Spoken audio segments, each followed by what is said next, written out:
안녕하세요. 달빛 야화입니다. 이번 시간엔 가난한 선비를 비롯해서 모두 6편의 밤에 듣는 이야기 야화를 모아 들려드리겠습니다. 시작합니다. 가난한 선비.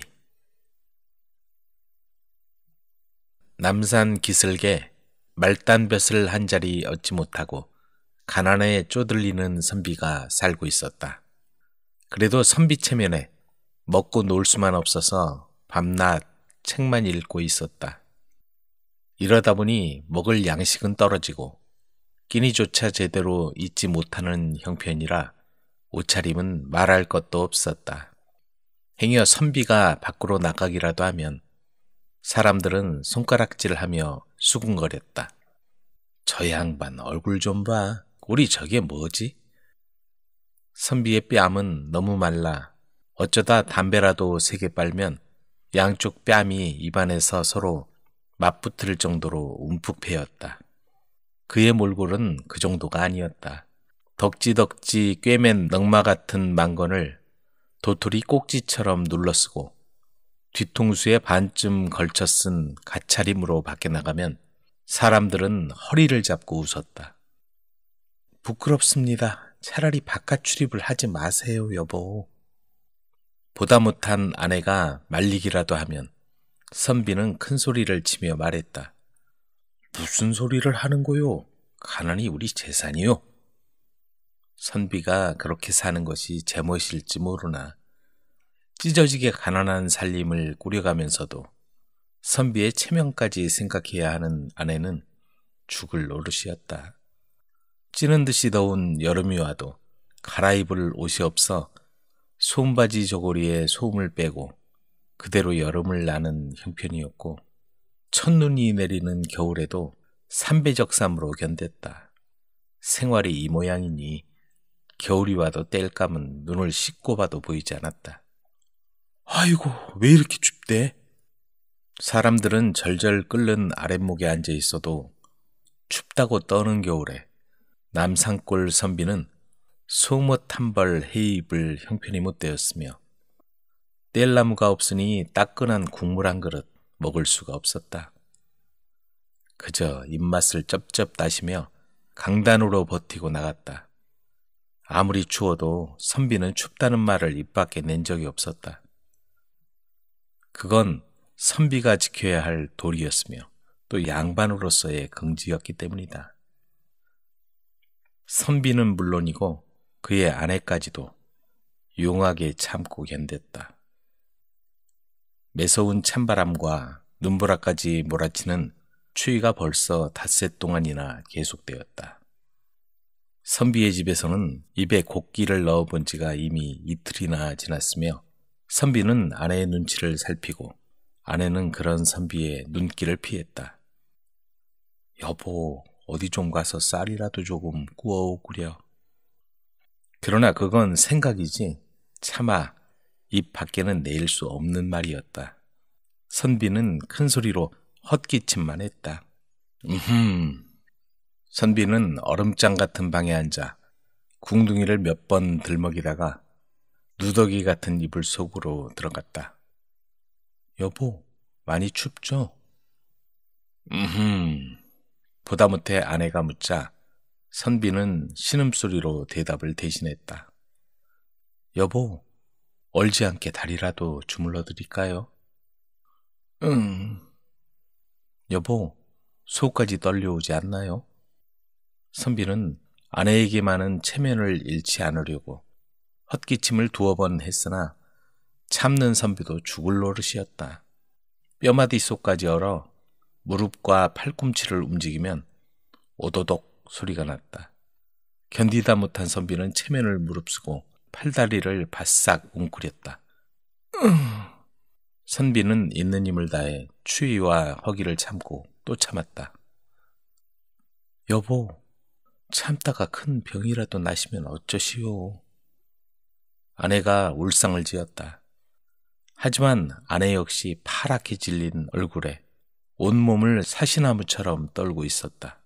그래도 아내는 이런 고통을 당하는 것이 모두가 자신의 죄인 양 송구스러워하며 남편을 지켜보고 있었다. 춥고 배고픈 밤이 지나고 또 하루가 지났다. 선비와 아내는 벌써 나흘째 음식 구경도 못했다. 바로 그 나흘이 지난 새벽녘에 선비는 신음소리를 냈다. 흐억, 흐억. 그 소리는 모기 소리처럼 작았다. 여보, 괜찮아요? 당황한 아내가 물었다. 여보, 죽을 지경이세요? 선비가 기어들어가는 소리로 말했다. 아직 안 죽어봤으니 내가 어찌 알겠소. 너무 추운 날씨죠? 여름보다는 다소 추운 것 같군. 끙 용을 쓰면서 참으면 견딜 수 있지 않겠어요? 아무리 용을 써도 도저히 참을 수가 없을 정도로군. 드디어 선비의 입에서 참을 수 없다는 말이 터져나오고 말았다. 고약한 추위 같으니라고. 아내는 뚱딴지같이 모든 탓을 겨울 추위에 돌렸다.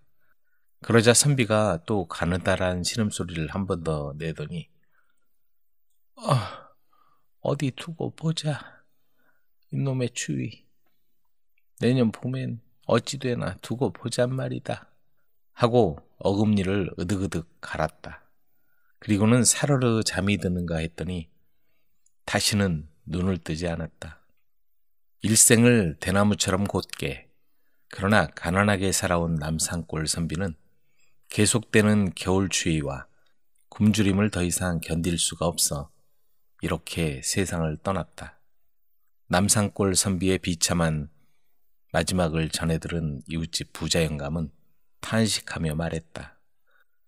원 세상에 사람이 굶어서 세상을 떠나다니. 그것이 말이나 될 법한 일인가. 다락에 흘린 곡식만 주워 먹고 살아도 한 달 동안은 넉넉히 살 텐데. 그것이 무슨 꼴이람. 선비란 참으로 앞뒤가 꽉 막힌 자들이란 말이야. 모두 혀를 끌끌 찼다. 이웃의 다른 부자 영감은 선비가 굶주림과 추위 때문에 끝내 세상을 떠났다는 소문을 듣자 절절 끓는 아랫목에 앉아 손가락을 문창호지 밖으로 내밀며 하는 말이 사람이 죽을 정도의 추위라더니 어디 이게 추운 거냐? 선선한 봄, 가을 날씨구먼 하고 역시 혀를 끌끌 찼다. 그뿐만 아니라 이웃 선비들까지도 남산골 선비의 일을 사실대로 믿으려 하지 않고 미련하고 못난 짓을 했다고 수군거리며 융통성 없는 그의 행동을 꾸짖었다. 아무리 그래도 어디서 벼슬자리 하나 못 얻고 굶어서 그 지경이 된단 말인가.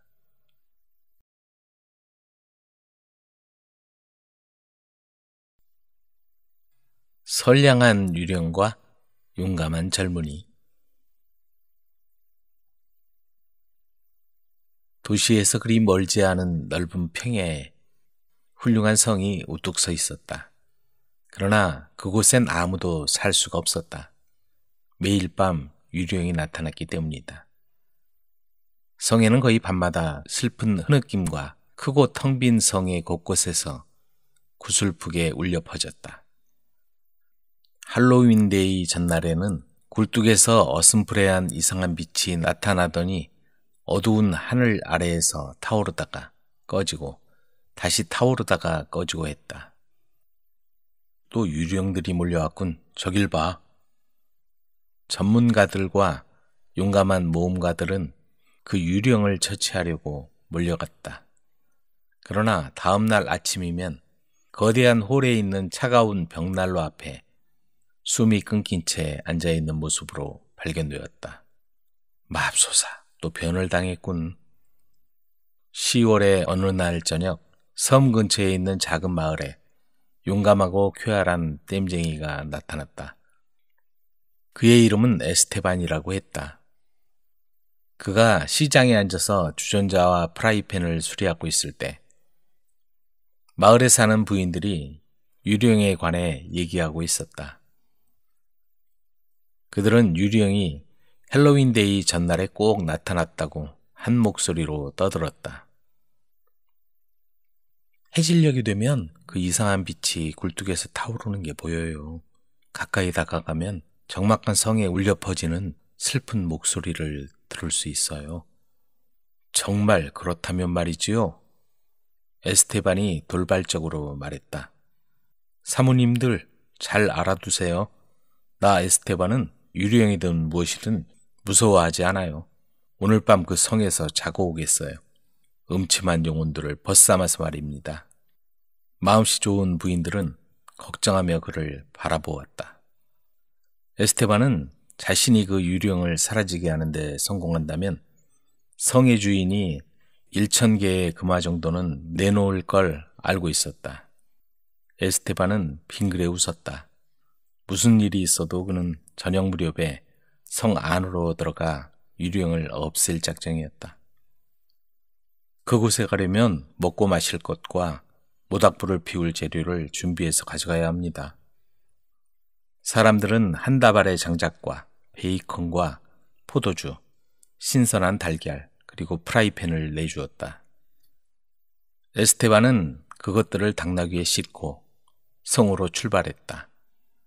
당연한 말이지만 사람들은 그를 멀리까지 배웅하지는 않았다. 내일 볼 수 있으면 좋으련만. 차가운 바람이 불고 비가 내릴 듯이 공기가 축축한 깊은 밤이었다. 에스테반은 당나귀에 안장을 내리고 성의 안뜰에 난 풀을 먹게 했다. 그리고 먹을 것과 장작을 챙겨 홀로 들어갔다. 그곳은 무척 어두웠다. 박쥐들이 부드러운 날개로 에스테반의 얼굴을 스치듯 지나갔고 홀 안의 공기는 차갑고 곰팡 냄새가 났다. 에스테반은 꾸물거리지 않고 커다란 벽난로의 한쪽 구석에 장작을 몇 개 쌓아 불을 지폈다. 붉고 노란 불꽃이 굴뚝으로 피어오르자 에스테반은 두 손을 문질렀다. 그런 다음 화덕 자리에 편안하게 앉았다. 이렇게 해야 추위와 공포를 떨쳐낼 수 있지. 그는 조심스럽게 베이컨을 잘라서 팬 위에 얹고 그것을 불 위에 올려놓았다. 기가 막히게 좋은 냄새가 났다. 게다가 베이컨이 바삭거리면서 구워지는 소리는 입맛을 자극했다. 에스테반이 좋은 포도주를 담아온 작은 병을 막 집어들었을 때 가늘고 슬픈 목소리가 굴뚝에서 새어나왔다. 오, 내가 왔다. 내가 왔어. 그 목소리는 이렇게 울리고 있었다. 오, 내가 왔다. 내가 왔어. 에스테반은 포도주를 한 모금 마시고 병을 살며시 옆에 내려놓았다. 별로 기분 좋은 인사는 아니군, 친구. 하지만 당나귀 울음소리에 익숙한 사람에게는 참을만 하지. 팬 위에 베이컨이 골고루 잘 익도록 뒤집으면서 그가 말했다. 오, 내가 왔다. 내가 왔어. 목소리는 계속 흐느끼듯 소리쳤다. 오, 내가 왔다. 내가 왔어. 에스테반은 뜨거운 프라이팬에서 조심스럽게 베이컨을 꺼낸 다음 기름기를 빼려고 갈색 종이 위에 올려놓았다. 그리고 프라이팬에 달걀 한 개를 깨트려 넣었다. 그는 천천히 팬을 흔들어 달걀 가장자리가 바삭바삭하고 노릇노릇하게 구워지면서도 노른자가 부드럽게 익게 했다. 그때 그 목소리가 다시 들려왔다. 이번에는 좀 더 무시무시했다. 아래를 조심해라. 내가 떨어진다. 목소리가 들렸다. 좋아. 프라이팬 위에만 떨어지지 말라고. 에스테반이 대꾸했다. 그러자 쿵 하는 소리와 함께 화덕 위에 바지 반쪽이 떨어졌다. 갈색 바지 반쪽이었는데 제법 튼튼한 다리를 가진 자가 입을 만한 바지였다. 에스테반은 익힌 달걀과 베이컨을 먹고 포도주를 다시 한 모금 마셨다. 성 주변에는 바람이 소리내어 불었고 세찬 빗방울이 창문을 때렸다. 그때였다. 아래를 조심해라. 내가 떨어진다. 목소리가 날카롭게 들려왔다.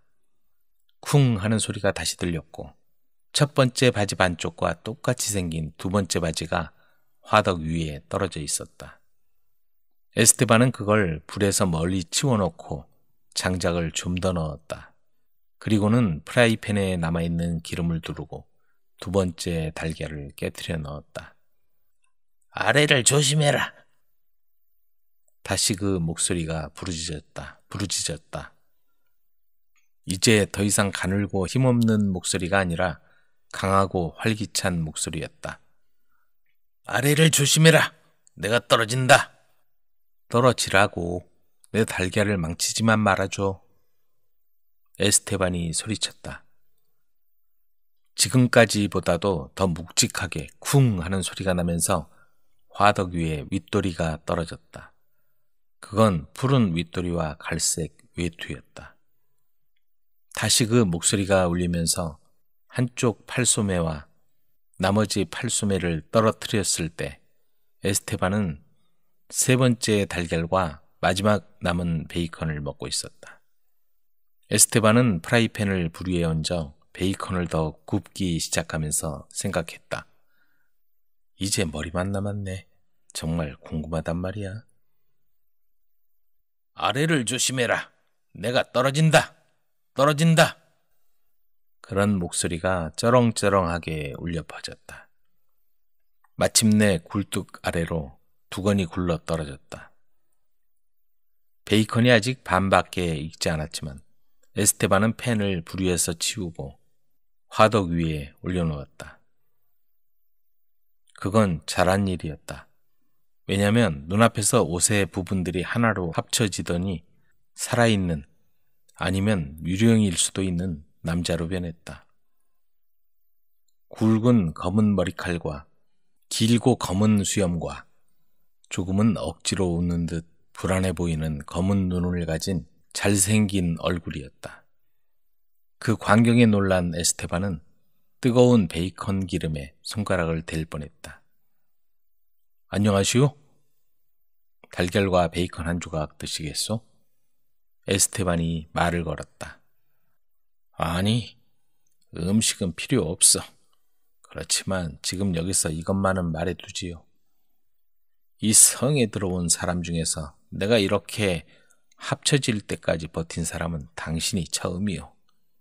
다른 사람들은 내가 이 일을 절반도 끝내기 전에 겁에 질려 세상을 떠났소. 유령이 대답했다. 그건 그 사람들이 먹을 것과 불을 피울 재료를 가져올 만한 상식도 없었기 때문이지요. 에스테반은 쾌활하게 대답하고 나서 다시 프라이팬으로 몸을 돌렸다. 잠깐만. 당신이 나를 조금만 도와준다면 내 영혼을 천국으로 보내줄 수 있을 거요. 안뜰로 가면 편백나무 아래에 가방 3개가 묻혀 있어. 그중 하나에는 구리동전이 들어있고 또 하나에는 은화, 나머지 하나에는 금화가 들어있어. 난 그것을 도둑들에게서 훔쳐서 이곳 성에 숨겼어. 하지만 내가 막 그 가방들을 땅에 묻었을 때 도둑들이 덮쳐와서 나를 해치고 말았어. 하지만 돈가방을 찾아내지는 못했지.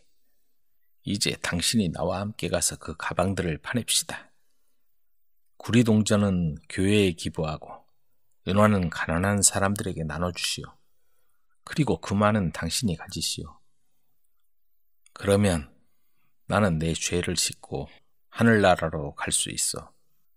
유령이 부드럽게 말했다. 그 말이 에스테반의 마음을 움직였다. 그래서 그는 유령과 함께 안뜰로 나갔다. 당나귀는 그들을 보자 놀라서 울어댔다. 에스테반과 유령이 뜰 한쪽 구석에 있는 편백나무 아래까지 왔을 때 유령이 말했다. 땅을 파시오. 당신이 파시죠. 에스테반이 대꾸했다. 그래서 유령이 땅을 파기 시작했고 얼마 후에 3개의 돈가방이 모습을 나타냈다. 내가 당신에게 말했던 대로 해주겠다고 약속할 수 있어? 그래요, 약속하겠소. 에스테반이 대답했다. 그렇다면 내 옷을 벗겨주시오. 유령이 말했다. 에스테반이 그렇게 하자 갑자기 유령이 사라졌다. 그의 옷만이 뜰의 잔디 위에 놓여 있을 뿐이었다. 유령은 곧바로 하늘로 올라갔고 천국의 문을 두드렸다. 성인 베드로가 문을 열어주자 유령은 자신의 죄를 씻었다고 설명했고 성인은 그를 진심으로 환영했다. 에스테반은 동전이 든 가방을 성 안으로 가지고 들어갔다. 그리고 달걀 1개를 더 먹은 다음 불가에서 마음 편하게 잠을 청했다. 다음 날 아침 마을 사람들은 에스테반이 마지막 남은 신선한 달걀로 오믈렛을 만드는 모습을 발견했다. 아, 살아있었군요. 사람들이 놀라서 물었다. 살아있고 말고요. 음식과 장작도 아주 충분했지요. 이제 성주에게 가서 금화 1,000냥을 받아내야겠군요.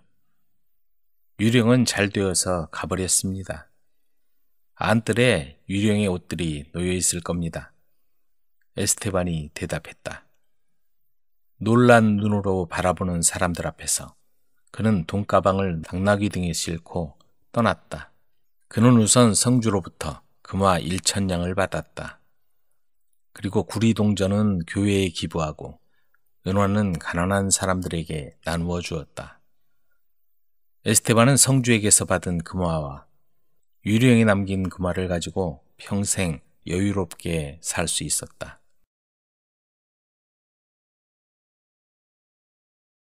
류트 연주자의 소망.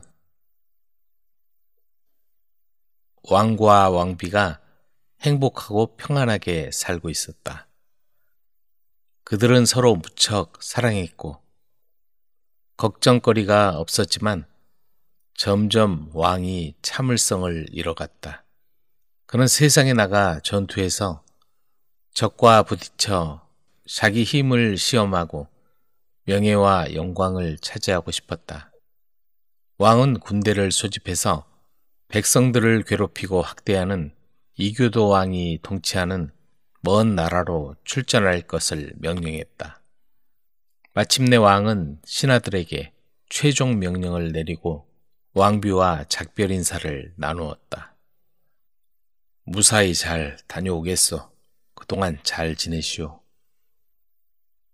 드디어 왕은 군대를 이끌고 바다를 건너 이교도 왕이 통치하는 나라에 도착해서 길을 가로막는 자들을 모두 무찔렀다. 하지만 승리는 오래가지 못했다. 산길에 도착하자 그곳에 커다란 군대가 기다렸다가 병사들을 무찌르고 왕을 포로로 잡았다. 왕은 포로를 잡아두는 이교도 왕의 감옥에 갇히게 되었고 불쌍한 왕은 힘든 상황을 맞이했다. 밤새도록 포로들은 사슬에 묶여 있었고 아침이면 소처럼 멍에를 쓰고 어두워질 때까지 밭을 갈아야 했다. 이렇게 3년이 흐른 뒤 왕은 사랑하는 아내에게 소식을 전할 방법을 찾았고 드디어 다음과 같은 편지를 보내기로 했다. 우리의 성과 궁전을 모두 팔고 보물을 모두 처분해서 나를 이 끔찍한 감옥에서 구해주시오. 왕비는 편지를 읽고 나서 비통하게 울며 중얼거렸다. 어떻게 하면 사랑하는 남편을 구할 수 있을까? 만약 내가 직접 간다면 이교도 왕이 나를 자기 아내로 삼아버릴 텐데 그렇다고 신하를 보내면 남편을 구해낼 수 있을 것인가? 그녀는 몇 날 며칠 생각하다가 마침내 좋은 방법을 생각해냈다. 그래, 이 방법밖에 없어. 그녀는 길고 아름다운 갈색 머리를 모두 자르고 남자 옷을 입었다. 그리고 류트를 가지고서 아무에게도 말하지 않고 남편을 찾아 나섰다. 그녀는 어려움을 이기고 마침내 남편이 포로로 잡혀있는 머나먼 나라에 도착했다. 그녀는 궁전을 쭉 둘러보다가 뒤편에서 감옥을 찾았다. 그리고 나서 궁전 앞에 있는 커다란 광장에 가서 류트를 감미롭게 연주하기 시작했다. 듣고 있던 모든 사람이 감미로운 연주에 모두 빠져들었다. 류트를 연주한 뒤 노래를 부르기 시작했는데 그 목소리는 더 아름다웠다. 나는 저 먼 나라에서 왔네. 이 이방인의 나라로. 내가 가진 모든 것 중에 오직 사랑스런 류트만을 가지고 왔네. 오, 누가 내 노래에 감사하겠나. 내 순수한 연주에 보답하겠나. 연인의 한숨처럼 노래는 여전히 매일 나와 그대를 기쁘게 하리니 나는 피는 꽃을 노래하네. 태양과 비로 아름답게 만들어진 연인의 첫 키스의 축복과 이별의 잔인한 고통에 대해 노래하네. 불쌍한 포로의 고통에 대해 감옥의 벽에 둘러싸인 아무도 가까이 할 수 없을 때 한숨 짓는 가슴에 대해 부름에 대답할 자 없는 내 노래는 당신의 자비를 애원하네. 저장고에서 선물을 애원하네. 감미로운 연주를 하면서 당신의 문 가까이 기대네. 당신이 내 노래를 듣는다면 궁전 안에 있는 당신이여. 오, 기도하오니 이 행복한 날 종달새의 소망 대신에 내 마음의 소망을 부디 들어주소서. 이교도 왕이 아름다운 목소리의 감동적인 노래를 듣자마자 노래 부르는 이를 데려오도록 지시했다. 환영하오, 류트 연주자여. 어디서 왔소? 왕이시여, 머나먼 바다를 건너 먼 나라에서 왔습니다. 저는 오랫동안 여러 곳을 돌아다니면서 음악으로 생계를 이어가고 있지요. 그러면 여기 며칠 더 머물게. 그대가 떠날 때 그대의 노래 속의 마음의 소망을 내가 들어주리다. 이렇게 해서 류트 연주자는 궁전에 머물며 온종일 왕을 위해 노래하고 연주했다. 왕은 류트 선율에 흠뻑 빠져 먹는 것, 마시는 것, 백성들을 괴롭히는 것조차 잊어버렸다. 왕은 음악 외에는 신경을 쓰지 않았고 고개를 끄덕이며 외쳤다. 당신의 연주와 노래에 견줄 것이 없도다. 마치 부드러운 손길로 내 안의 근심과 슬픔을 모두 치유해 주는 것 같구나. 며칠 후 류트 연주자는 왕에게 작별을 고하러 왔다. 좋아. 보답으로 당신이 소망하는 게 뭐요? 왕이 말했다.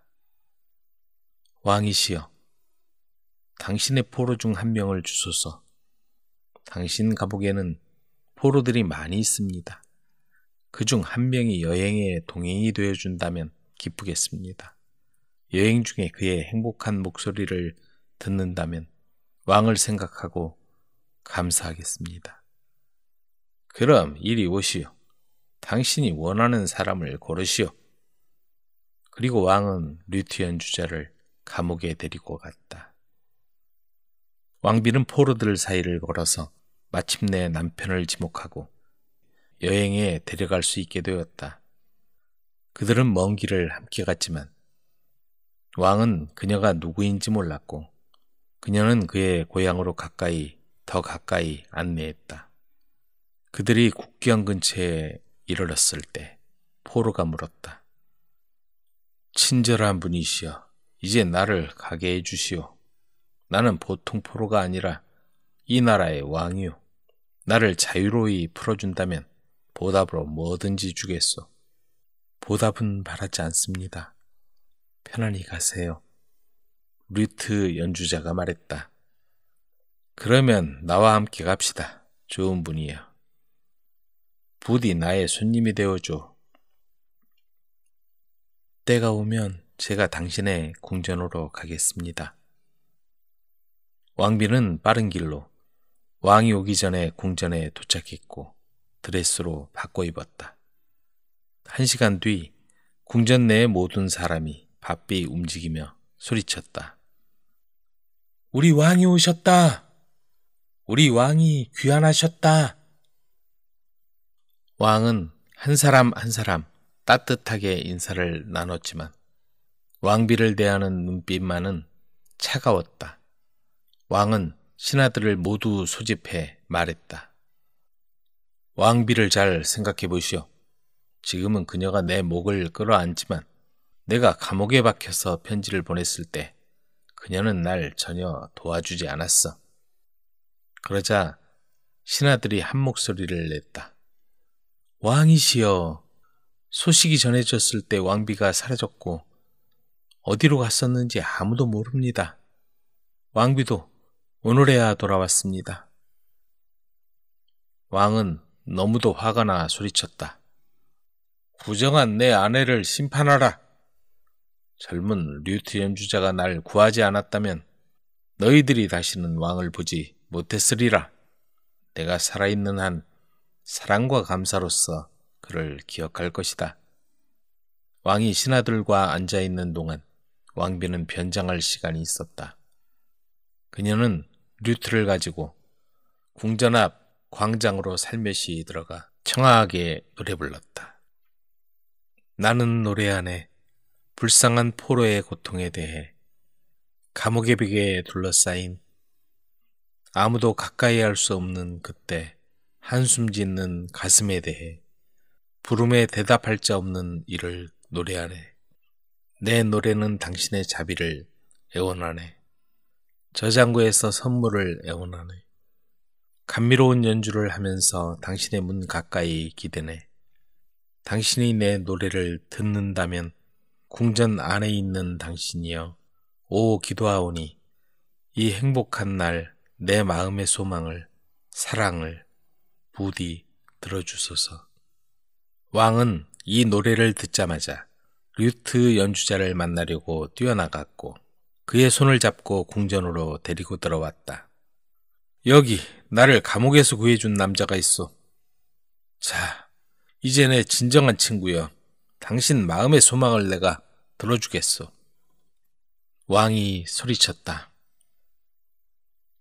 왕이시여, 당신이 이규도 왕보다 자비로우시다는 걸 확신합니다. 나는 당신을 요구했고 그에게서 얻었습니다. 하지만 지금 전 얻은 것을 포기하고 싶지 않습니다. 당신, 내 소망은 당신, 바로 당신을 원합니다. 이렇게 말하면서 기다란 망토를 벗자 모두 왕비라는 사실을 알게 되었다. 왕이 얼마나 행복한지 누가 다 말할 수 있을까?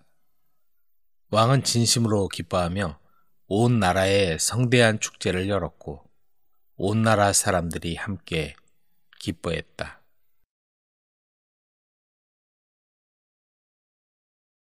아내의 지혜. 몽골 세렌지 숲 근처에 나이 많은 부부가 말을 키우며 살고 있었다. 어느 날 아침 노인이 말을 살펴보려고 일찍 일어나 개로 밖으로 나갔다. 그때 저 앞에서 굶주린 사자가 어슬렁어슬렁 오고 있는 것이 아닌가. 그 사나운 모습에 겁을 먹은 노인은 개로로 다시 들어가 문을 단단히 잠그고 잠자고 있는 아내를 흔들며 소리쳤다. 여보, 일어나. 밖에 커다란 사자가 있어. 우리를 잡아먹으려고 해. 어떻게 하지? 눈을 비비며 잠에서 깬 아내는 하품을 하며 덜덜 떠는 남편에게 말했다. 여보, 힘이 세다고 반드시 이기는 건 아니에요. 머리를 쓰면 이길 수 있어요. 우르가를 가지고 사자에게 가세요. 사자가 어디 가는지 묻거든 저녁거리로 사자를 잡으러 간다고 하세요. 아내는 어떻게 할지를 계속 설명했다. 아내의 말을 듣고 있던 노인은 빙그레 웃고 아내가 일러준 대로 우르가를 들고 나가서 사자를 만났다. 우르가는 몽골에서 말을 잡을 때 쓰는 막대기입니다. 아내의 말대로 사자가 할아버지에게 물었다. 이봐, 노인! 지금 어디 가는 거지? 저녁거리로 사자를 잡으러 가는 길인데 멀리 갈 필요가 없을 것 같군. 사자는 놀라서 소리쳤다. 뭐라고? 노인이 어떻게 나같이 힘센 사자를 잡겠다는 거지? 난 당신보다 100배는 더 힘이 세단 말이야. 해! 내 앞발로 한 번만 휘두르면 당신을 죽일 수 있어. 그래, 그럼 누가 더 힘이 센지 한번 겨뤄보자. 나보다 더 힘이 세면 나를 죽여도 좋지만 만약에 내가 더 힘이 세면 넌 내 노예가 되어야 한다. 좋아. 싱거운 시합이 되겠지만 한번 겨뤄보자. 사자는 힘없는 노인쯤은 어떤 시합을 해도 당연히 이길 거라고 생각했다. 노인과 사자는 탁 트인 초원으로 나갔어. 노인은 작고 둥근 돌을 집어들어 사자에게 보였다. 즙이 나올 때까지 이 돌을 쥐어짜라. 그렇게 하면 네가 이긴 거야. 사자는 온 힘을 다해 돌을 쥐어짰지만 즙이라고는 한 방울도 나오지 않았다. 그러자 노인은 주머니에서 거위알을 꺼냈다. 자, 내 차례다. 내가 얼마나 힘이 센지 잘 봐라. 노인이 한 손으로 알을 쥐어짜자 껍질이 깨지며 즙이 땅에 쏟아졌다. 깨진 알을 사자에게 보이며 노인이 큰 소리쳤다. 봤지? 돌이 완전히 부서졌다. 누가 더 힘이 센 거냐? 사자는 패배를 인정하며 할 수 없이 노인의 노예가 되었다. 노인은 사자의 코를 뚫고 고삐를 달아 말처럼 사자를 타고 다녔다. 일주일 내내 노인은 사자에게 이 일 저 일 힘든 일을 다 시켰고 사자는 복종했다. 주말이 되자 노인은 활과 화살을 만들 버드나무를 찾으러 사자를 데리고 숲으로 갔다. 숲에 이르자 노인은 사자를 나무에 묶어놓고 활과 화살을 만들 나뭇가지를 찾았다. 사자는 노인이 가는 버드나무 가지를 힘들게 꺾는 걸 지켜보면서 노인의 힘에 대해 의심하기 시작했다. 이봐 노인! 당신이 나보다 힘이 센 거 맞아? 버드나무 가지조차 꺾지 못하잖아. 나를 속였지? 노인은 아무 말도 못하고 아내에게로 도망쳐왔다. 아이 여보, 사자가 내가 힘이 없다는 걸 알아버렸어. 이제 나를 죽일 거야. 걱정 마세요. 내일 사자가 오면 나한테 여보, 저녁에 무얼 먹을 거지? 이렇게 큰 소리로 물어보세요. 그리고 무슨 일이 일어나는지 보세요. 다음날 사자가 게르에 오고 있는 것을 본 노인은 아내에게 소리쳤다. 여보, 오늘 저녁에 무슨 요리를 할 거지? 젊은 사자의 신선한 고기와 늙은 사자 고기를 요리하면 어때요? 아니, 이 노인들이 나를 잡아먹을 생각이구나. 어서 도망쳐야겠다. 그 소리를 들은 사자는 걸음아 날 살려라 하고 숲으로 도망쳤다. 가던 길에 사자는 여우를 만났다. 사자님, 코에 소처럼 막대기를 꽂고 어딜 그렇게 급하게 가십니까? 무슨 일 있나요? 사자는 지난주에 일어난 모든 일을 들려주었고 그 말을 들은 여우는 빈정대며 웃었다. 아유, 사자님 정말 미련하군요. 그 노인이 당신을 속인 거예요. 그런 힘을 가진 인간은 없어요. 같이 가서 그 노인들을 혼내줍시다. 그 노인을 먼저 잡고 그 다음 여자를 잡으세요. 제게도 먹이를 나눠주는 거 잊지 마시고요. 그 말을 들은 사자는 자기를 속인 노인에게 복수하려고 여우와 함께 게르로 달려갔다. 말을 길들이고 있던 노인은 사자와 여우가 오는 걸 보고는 아내에게 알렸다. 여보, 큰일 났어. 사자가 여우까지 데리고 오고 있어. 이젠 끝장이야. 여보, 걱정 마세요. 제가 해결할게요. 사자와 여우가 게르에 도착하자 아내는 혼자 밖으로 나와 여우를 똑바로 쳐다보며 소리쳤다. 이 게으르고 미련한 여우야! 너는 오늘 저녁거리로 살찐 사자를 데려오기로 약속했잖니? 그런데 이렇게 비쩍 마른 녀석을 데려오다니 어떻게 된 거냐? 그 말에 사자는 간담이 선을 했다. 뭐? 노인들 저녁거리라고? 나를 속였구나, 이 사기꾼 녀석! 사자는 여우에게 달려들어 물어 죽이고는 걸음아 날 살려라 하고 도망갔다. 인간에 대한 무서운 경험을 한 사자는 그 후로는 몽골의 게르 주변에는 얼씬도 하지 않았다. 그리고는 더 이상 여우를 믿지 않았다고 한다.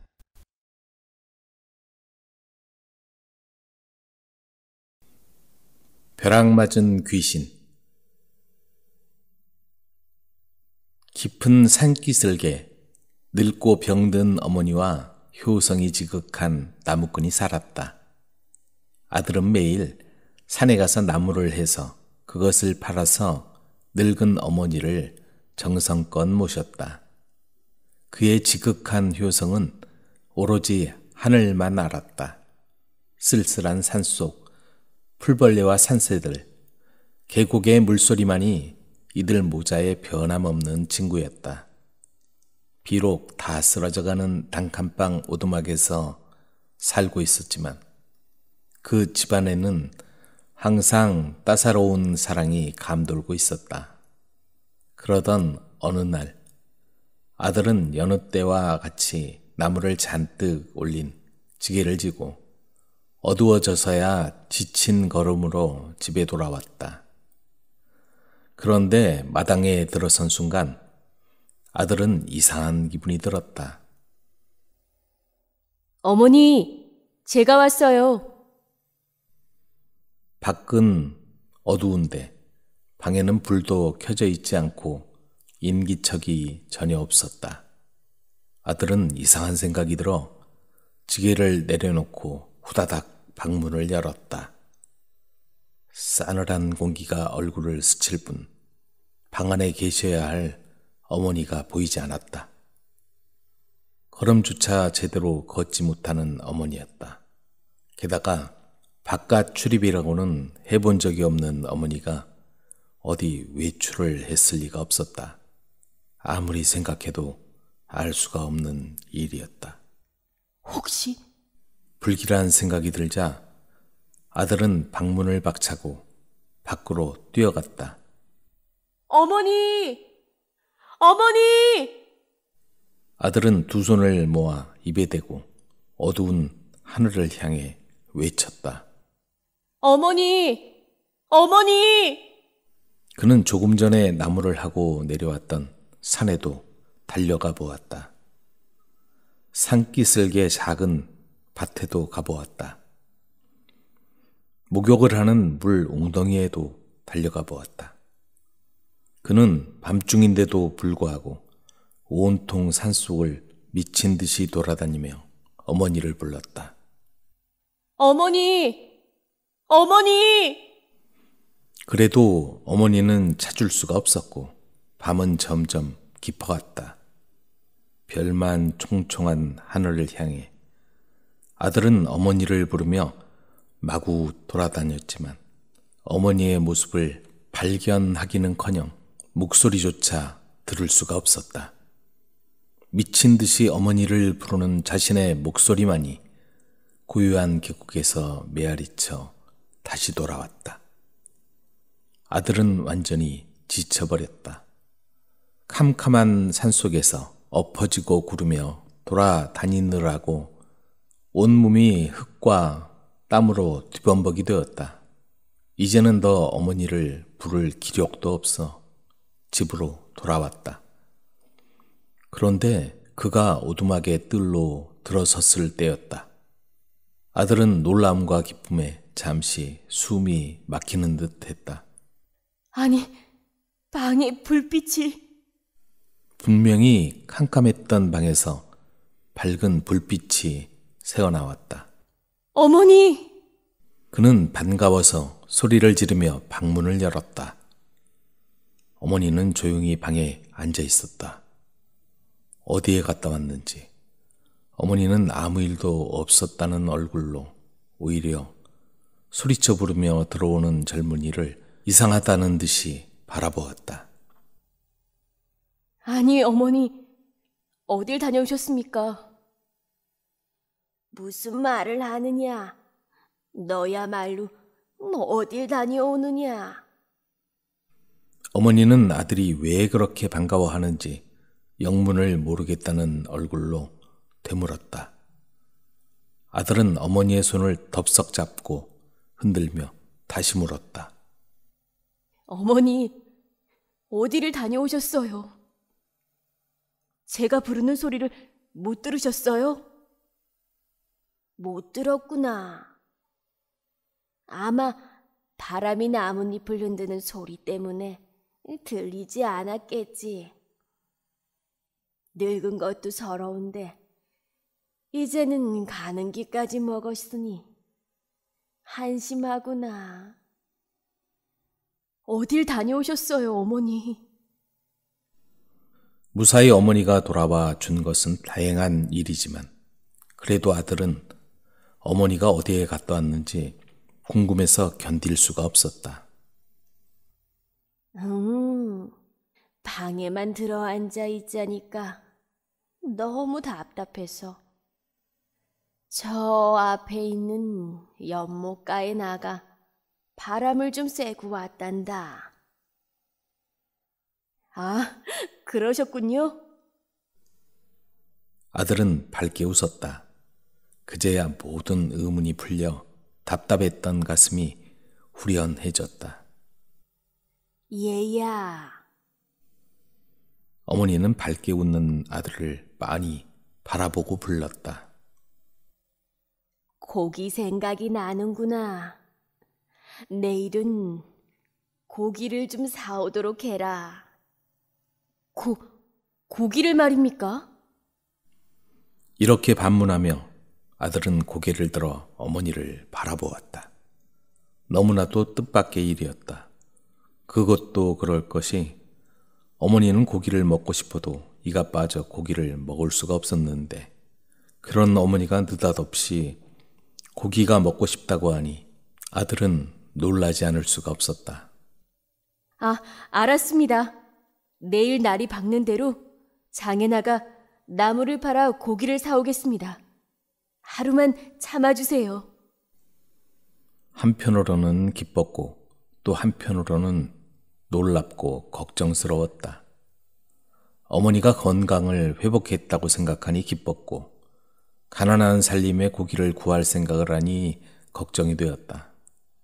그러나 아들은 곧 그런 생각을 떨쳐버렸다. 어머니가 고기를 잡수실 정도라니 얼마나 다행한 일인가. 생각만 해도 기뻤다. 그리고 며칠이 지났다. 아들은 그날도 산에 들어가 일을 했기 때문에 밤이 되자 깊은 잠에 빠져들었다. 젊은이는 들어라. 잠결에 노인의 목소리가 들렸다. 그리고 눈앞에 눈처럼 하얀 백발을 길게 늘어뜨린 노인이 나타났다. 누구십니까? 노인은 한 손에 길이가 한 길도 넘을 것 같은 긴 쇠지팡이를 들고 위험 있게 서 있었다. 하얀 수염이 길게 늘어져 가슴을 완전히 덮었고 눈은 날카로운 빛을 내며 반짝였다. 나는 고양산의 신령이니라. 노인은 산이 온통 쩌렁쩌렁 울릴 만큼 큰 목소리로 말했다. 아들은 얼른 꿇어앉아 노인을 우러러보며 말했다. 무슨 일로 오셨습니까? 너의 지극한 효성은 일찍이 하늘도 알고 땅도 알고 있었다. 그래서 내가 오늘 너에게 일러줄 말이 있어 왔으니 내 말을 명심하여 잘 들어야 한다. 아들은 황공하여 고개를 깊이 숙이고 대했다. 지금의 내 어미는 진짜 너의 어미가 아니라 얼마 전에 하늘에서 죄를 짓고 이 땅으로 쫓겨내려와 이 산의 연못에서 살고 있는 반은 용이요 반은 뱀인 요괴가 사람으로 둔갑한 것이니라. 신령님, 설마 그럴 리가? 아들은 도저히 믿어지지 않는다는 얼굴로 백발 노인을 쳐다보았다. 노인은 여전히 위험이 서린 목소리로 말했다. 그놈은 며칠 전에 너의 늙은 어머니를 해쳤고 또 너까지 해치려 하고 있으니 내가 먼저 그놈의 두 눈을 찔러 다시는 앞을 보지 못하도록 만들어야 하느니라. 그래야만 너는 살 수가 있을 것이다. 신령님, 신령님. 아들은 소리쳐 불렀으나 이미 백발 노인은 사라지고 없었다. 아니, 어머니가, 내 어머니가. 백발 노인이 사라진 곳에서 이번에는 어머니가 나타났다. 어머니, 대간절 어찌 된 일입니까? 어머니, 어머니. 그러나 어머니의 모습은 조용히 허공에서 사라져버렸다. 어머니, 어머니. 미친 듯이 부르짖는 아들의 애절한 목소리에도 아랑곳하지 않고 어머니는 다시 나타나지 않았다. 아들은 잠에서 깨어났다. 정말 이상한 꿈이었다. 꿈속에 나타났던 어머니의 모습은 측은할 정도로 초라하고 창백했다. 말없이 나타났다가 아무 말도 없이 사라진 어머니. 그것이 무엇을 뜻하는 것인지 아들은 도무지 알 수가 없었다. 다음 날 아침 아들은 간밤에 산신령이라는 백발노인이 꿈에 나타나 하늘에서 죄를 짓고 땅으로 쫓겨난 귀신이 둔갑했다는 여인을 자세히 살펴보았다. 그런데 아무리 봐도 그 여인은 틀림없는 자기 어머니였다.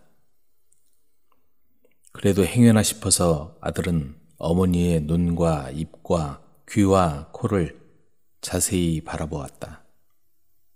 그 모습은 자기를 길러주신 어머니의 모습 그대로였다. 아들은 꿈속에 나타났던 산신령이 모자간의 지극한 사랑을 시기한 나머지 터무니없는 모함을 한 것으로 생각하게 되었다. 그래서 전보다도 어머니에게 더욱 지극한 효성을 다했다.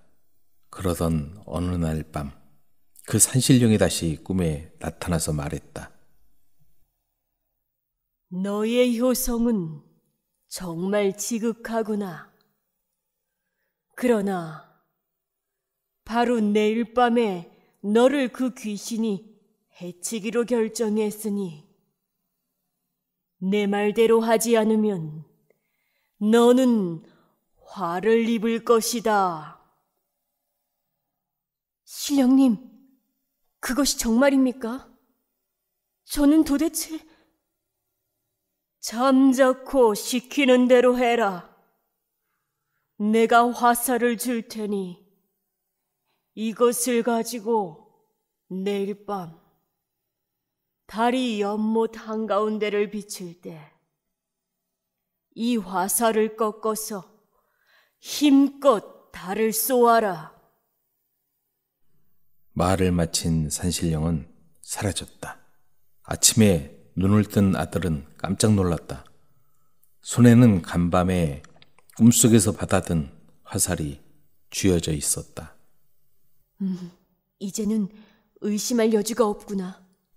아들은 결심했다. 그리고 빨리 하루가 지나가 복수할 기회가 오기만을 기다렸다. 드디어 다음 날 밤이 되었다. 기다렸던 기회가 왔다. 유난히도 밝은 달이 하늘 한가운데를 향해 천천히 떠가고 있었다. 아들은 눈을 감고 일부러 깊이 잠든 척하였다. 그가 깊은 잠에 빠진 것으로 생각한 어머니 아닌 귀신은 살그머니 일어나 방문을 열더니 어디론가 마치 쏜살같이 달려갔다. 어머니로 둔갑한 귀신은 연못으로 갔다. 아들은 재빨리 일어나 소리 없이 귀신의 뒤를 밟았다. 아들은 활과 산신령이 준 화살을 움켜쥐고 연못 옆길을 지나 약간 돌아갔다. 그리고 귀신이 눈치채지 못하도록 나무에 몸을 숨겼다. 이제는 연못에 비친 달이 가운데로 오기만을 기다렸다. 옳지. 이제 한가운데로 달이 왔구나. 달이 연못 한가운데에 비치는 것을 보자 젊은이의 가슴은 두근거리기 시작했다. 아들은 숨을 죽이고 화살을 들었다. 그리고 산신령이 시킨 대로 화살 가운데를 꺾었다. 꺾은 화살을 시위에 걸어 힘껏 활을 당겼다. 밤 하늘을 가르며 화살이 일직선으로 날아갔다. 화살이 연못 수면에 비친 달을 꿰뚫자 잔잔하던 수면이 갑자기 소용돌이 치듯 빙빙 돌기 시작했다. 그와 동시에 그렇게 밝던 달빛이 사라지고 주위가 완전히 캄캄해졌다. 연못의 물은 소용돌이를 치다가 소리를 내며 부글부글 끓어올랐다. 아들은 겁이 덜컥 났다. 그때였다. 갑자기 태산이 무너지듯 무시무시한 괴성이 밤 하늘에 울려 퍼졌다. 아들은 겁이 나서 나무를 꼭 끌어안았다. 아니, 저 귀신이... 시뻘겋고 둥근 두 눈에 화살이 박힌 귀신이 물결을 헤치고 머리를 불쑥 내밀더니 그 추악한 몸뚱이를 마구 뒤틀며 발악하기 시작했다. 그러자 그 옆에 산이 천둥 같은 소리를 내며 무너져 내려 순식간에 연못을 완전히 덮어버리고 말았다. 바위와 흙에 덮인 귀신은 그래도 마지막 발악을 하며 땅 위로 나오려고 몸부림을 치고 있었다. 얼마나 시간이 흘렀을까? 미친 듯이 울부짖는 소리와 함께 귀신의 머리가 땅 위로 불쑥 나왔다. 바로 그때였다.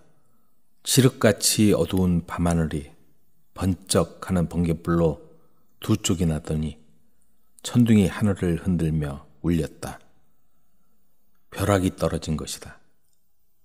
벼락을 맞은 귀신은 그 자리에 그대로 굳어 돌이 되고 말았다. 간신히 정신을 가다듬은 아들은 슬픔을 억누를 수가 없었다. 귀신에게 죽은 어머니 생각이 났다. 어머니, 그토록 저를 사랑하고 아껴주셨던 어머니가 저런 추악한 귀신에게 잡아먹히다니. 아들은 울다가 지쳐서 그대로 쓰러져 죽었다. 산신령은 젊은이의 몸을 바위로 만들어 어머니의 무덤을 지키게 하고 영혼을 불러 산신으로 삼았다.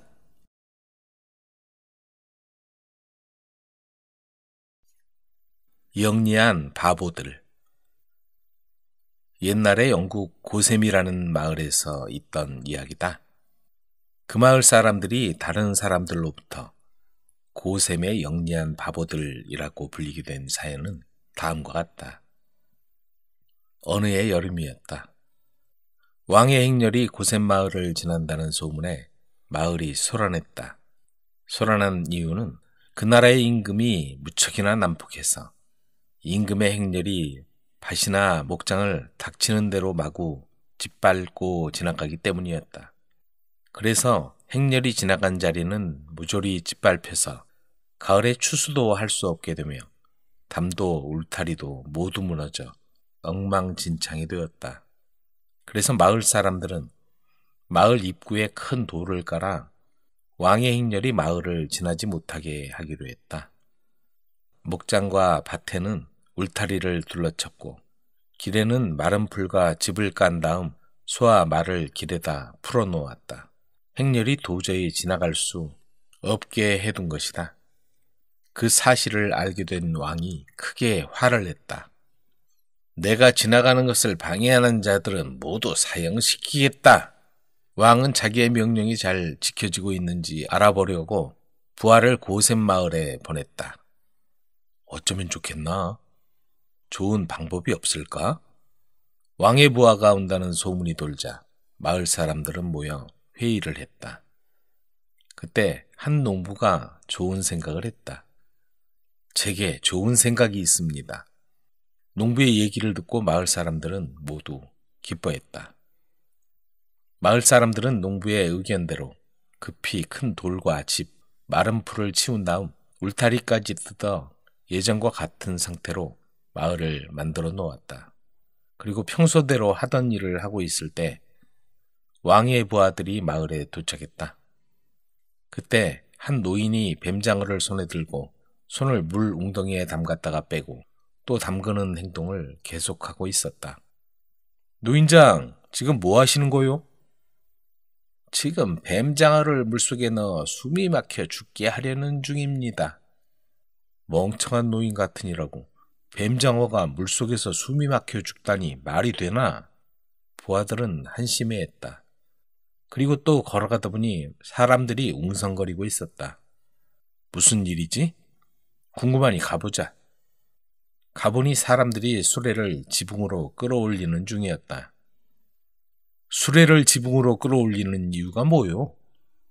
숲에 해가 들지 않게 수레를 지붕에 올려 햇빛을 막으려고요. 아니, 이런 멍청한 사람들이. 부하들은 계속 걸어갔다. 이번에는 어떤 여인이 언덕 위에서 치즈를 굴리고 있었다. 부인은 지금 여기서 뭐 하는 거요? 아까 여기서 치즈 한 덩어리를 굴려 떨어뜨렸답니다. 그래서 다른 치즈를 떨어뜨려 아까 굴러 떨어뜨린 치즈 덩어리가 어디 있는지 물어보라고 했는데 아직도 대답이 없어 치즈를 계속 굴려보는 중이지요. 그런데 도무지 대답이 없네요. 이런 미련한 사람 같으니 이 마을에는 정말 바보 같은 사람들만 사는 모양이다. 왕의 부하들은 황당했다. 이번에는 아이 어른 할 것 없이 많은 마을 사람들이 숲을 에워싸서 울타리를 세우는 중이었다. 저건 무슨 짓이냐? 이번엔 진짜 왕의 행렬을 막으려는 짓인 것 같다. 부하들이 얼른 달려가 얘기를 들어보았다. 저기 보세요. 저기 앉아있는 작은 새가 이 숲에서 도망치지 못하게 지금 울타리를 쳐서 막는 중입니다. 그 말을 듣고 부하들은 어안이 벙벙했다. 이 고센 마을이라는 곳엔 말도 안 되는 바보들만 산다. 상대할 가치도 없다. 우리까지 머리가 돌 지경이다. 부하들은 조사를 포기하고 성으로 돌아가 버렸다. 임금님, 고센 마을에는 멀쩡한 인간이 하나도 없습니다. 다들 멍청한 바보들 뿐이라서 상대할 가치도 없습니다. 부하들은 고센 마을에서 보고 들은 일들을 자세하게 얘기해 주었다. 얘기를 들은 왕은 호탕하게 웃었다. 멀쩡하지도 않은 바보들을 상대로 화를 낼 수야 없는 노릇이지. 그런 바보들이 사는 고센 마을은 지나가지 말자. 그 일 이후 고센 마을을 지나가는 왕은 아무도 없었다고 한다.